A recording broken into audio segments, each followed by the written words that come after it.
The luxury car launch was scheduled for 8 in the evening, but the argument that nearly ruined it began at 10 in the morning, inside a wind tunnel where the truth was louder than anyone's brand language. The car stood under white inspection lights on a rotating platform, low in silver with a long hood, sculpted doors, glass roof, and rear haunches, shaped to look like speed even while standing still. Its name was the Velen Aster GT, the first electric grand tourer from a century-old luxury automaker trying to prove it could survive the future without becoming ordinary. The company had spent 4 years and almost $2 billion developing it. The press had already arrived in Monaco. Celebrities were flying in. Investors expected drama, elegance, and headlines about a new era. Julian Whitcomb expected applause. He was the chief exterior designer, white 47, and famous for drawing cars that looked expensive before anyone asked how they behaved at speed. He wore black tailored clothing, Italian glasses, and the relaxed arrogance of a man whose sketches had been framed in design museums. Journalists called him poetic. Executives called him visionary. Engineers, depending on the week, called him other things.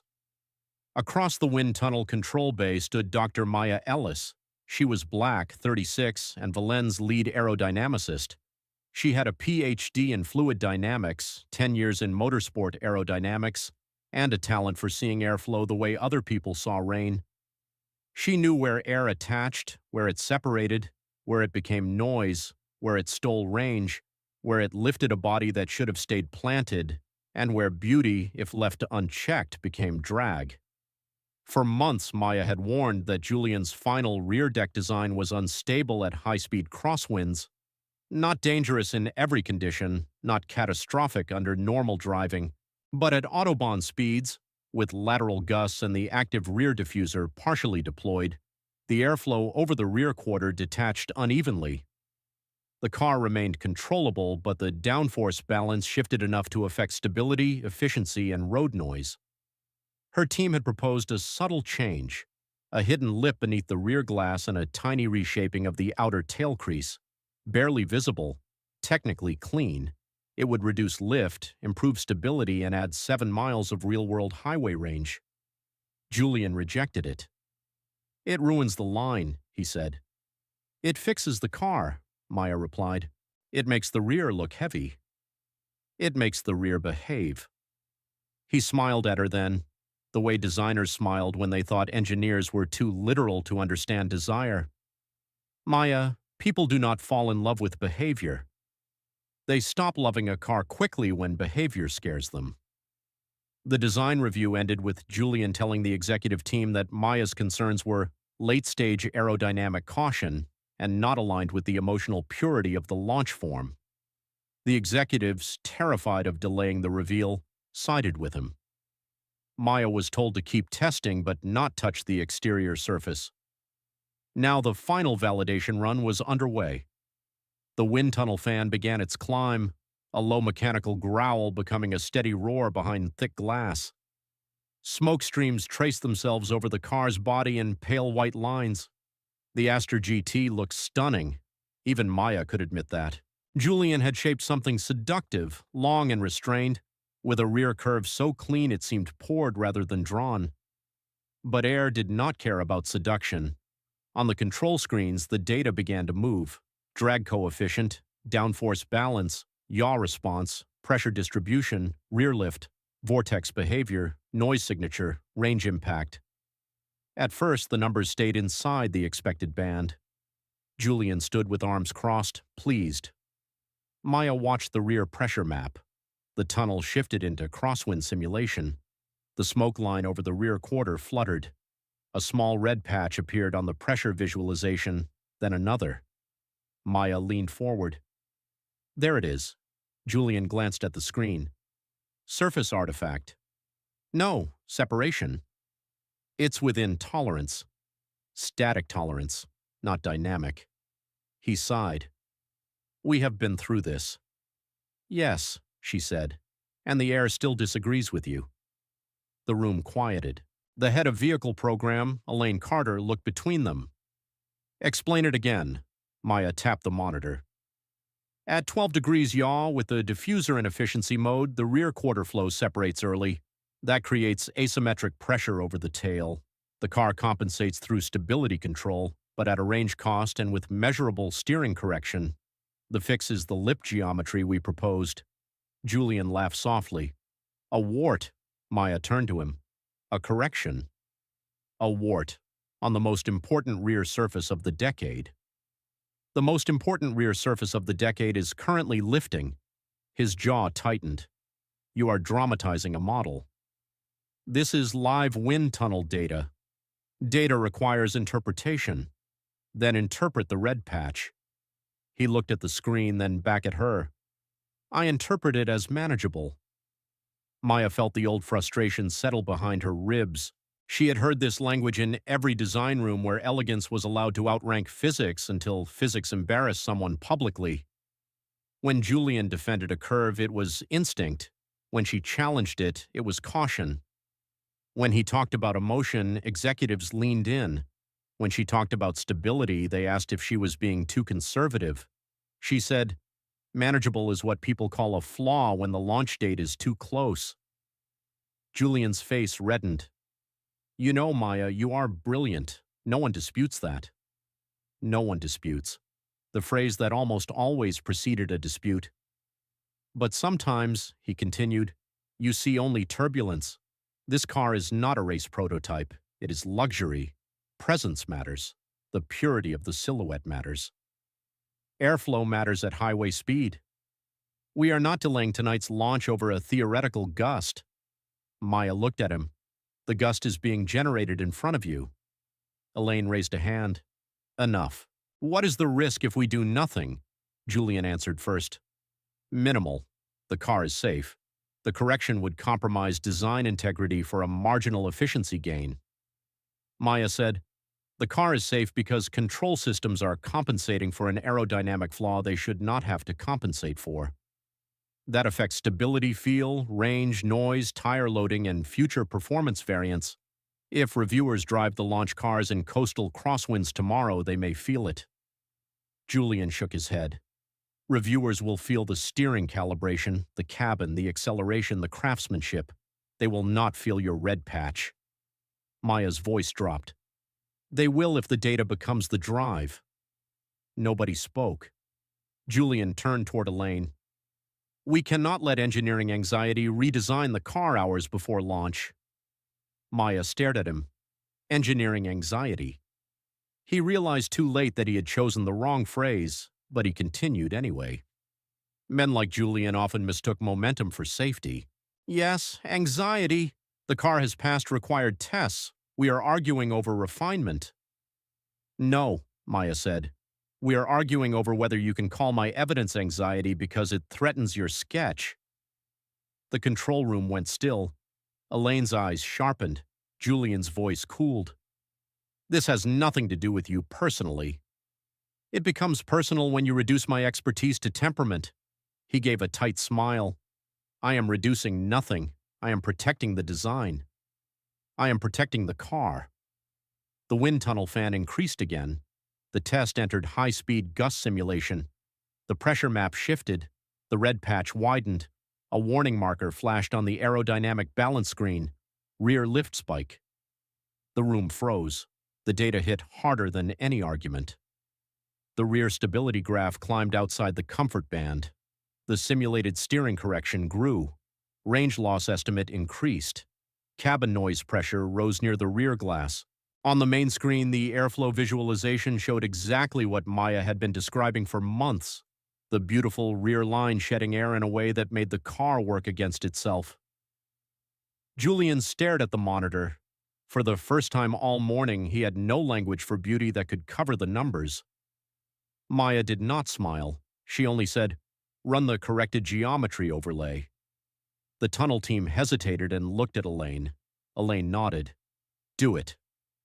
The digital model with Maya's hidden lip correction loaded onto the simulation overlay. The rear pressure map recalculated. The red zone shrank. The flow reattached. Rear lift dropped. Stability correction decreased. Noise improved. Range estimate rose. Green returned across the graph. The difference was visible, immediate, and impossible to dismiss. Elaine exhaled slowly. How visible is the correction?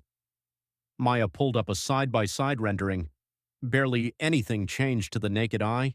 A shadow under the rear glass, a sharpened tail crease, a millimeter-level surface change no ordinary customer would notice, but every driver would benefit from. Julian looked at the rendering as if it had insulted him.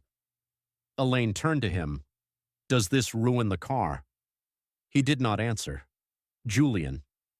His jaw moved. "No," he said finally. "It does not ruin the car." Maya looked at him. "Does it fix the issue?" He stared at the data. Yes. The room understood what had just happened. Not a design compromise. A correction. The launch could not be delayed fully. Too much had been arranged. But the production tooling had not yet locked, and the cars used for the public reveal would be stationary under lights. The press drive cars could receive temporary aero add-ons overnight, and production cars could incorporate the final geometry before customer delivery. It would be expensive, embarrassing, manageable. What was no longer manageable was the story that Maya had been overreacting. Elaine made the decision in 2 minutes. The reveal continues tonight. Press drive cars get the corrected aero package before morning. Production surface update begins immediately. Maya owns final aero validation. Julian design team supports the surface integration without reopening the argument. Julian looked like he wanted to fight. Then he looked at the flashing heat-colored wind map. He nodded once. Understood. After the meeting, he found Maya near the tunnel platform. The Aster GT sat under lights, still beautiful, still flawed until someone made it honest. "Maya," he said. She turned. "Julian." He looked uncomfortable, which was new. "I owe you an apology." "Yes." The directness made him blink. Then he nodded. "Yes, I dismissed your data." "You dismissed it for months." His face tightened. "I did." "You called it anxiety." "I did." "And you did that because the warning came from someone you expected to execute around your design, not challenge it." He looked away. She waited. When he looked back, his voice was quieter. "Yes." Maya did not soften. "And because I'm a black woman engineer in a room where men like you are used to calling taste authority." The sentence landed between them. For a moment, Julian looked as if he might deny it. Then the wind tunnel fan powered down, leaving a hollow silence behind the glass. He said, "Yes." That answer mattered. Not enough, but it mattered. "I'm sorry," he said. Maya looked at the car. "Don't apologize to protect your reputation, change the surface, credit the aero team, and next time the data contradicts your instinct, ask what the air is telling you before deciding the engineer is afraid." He nodded. "I will." "Support it when the change is not invisible." That was the real test. He swallowed. "I will." That night, the Aster GT appeared on stage beneath blue-white lights as music rose and cameras flashed. It looked impossibly sleek. Julian stood beside it during the reveal and spoke about proportion, silence, motion, and the future of luxury. Maya stood off stage with the engineering team, watching the car gleam like a promise that had nearly been false. Then Julian did something no one expected. He paused near the end of his speech and said, "A car is never only a sketch. It is a negotiation with air, road, energy, and the people disciplined enough to listen to them." The Aster GT's final performance surface was shaped with critical work from Dr. Maya Ellis and our aerodynamic team. Maya looked up sharply. Elaine, standing beside her, smiled faintly.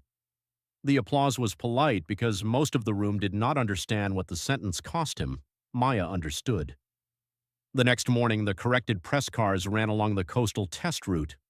Reviewers praised the silence, stability, efficiency, and the strange sensation that the car seemed to cut through wind without effort. One journalist wrote, "The Aster GT's most impressive design feature may be the one you do not see, the way its body holds the road at speed." Maya sent that line to her team. No caption. They understood. Months later, the production Aster GT launched with the corrected rear geometry. Customers never knew there had been a fight. They only knew the car felt planted, quiet, and graceful at speed. That was how good engineering often worked. It disappeared into trust. Inside Valen, though, the wind tunnel graph became legendary. Not officially. Officially, it was part of final validation documentation.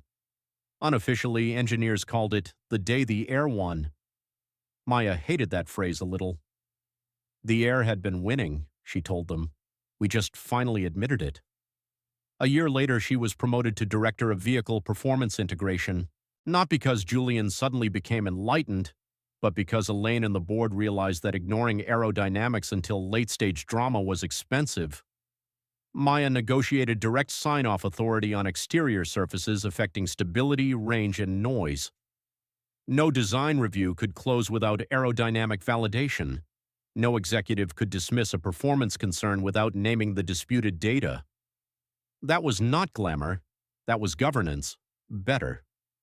At her first internal training session for young engineers and designers, Maya showed the original rear deck rendering, then the wind tunnel map, then the corrected geometry. This, she said, pointing to the red flare, is not the moment the problem began. This is the moment everyone else could see it. A young black engineering intern raised her hand. Dr. Ellis, how did you keep pushing when they kept saying it was just caution? Maya thought about the question. You make the data undeniable, she said. But you also remember that the data was valid before it became undeniable. That matters because otherwise you start believing you were only right after someone powerful agreed. The intern wrote that down. Maya added, and document everything. Airflow leaves traces, so should you. Years passed. The Aster GT became one of Valen's most successful modern cars. Collectors praised the silhouette. Drivers praised the stability. Designers praised the surface.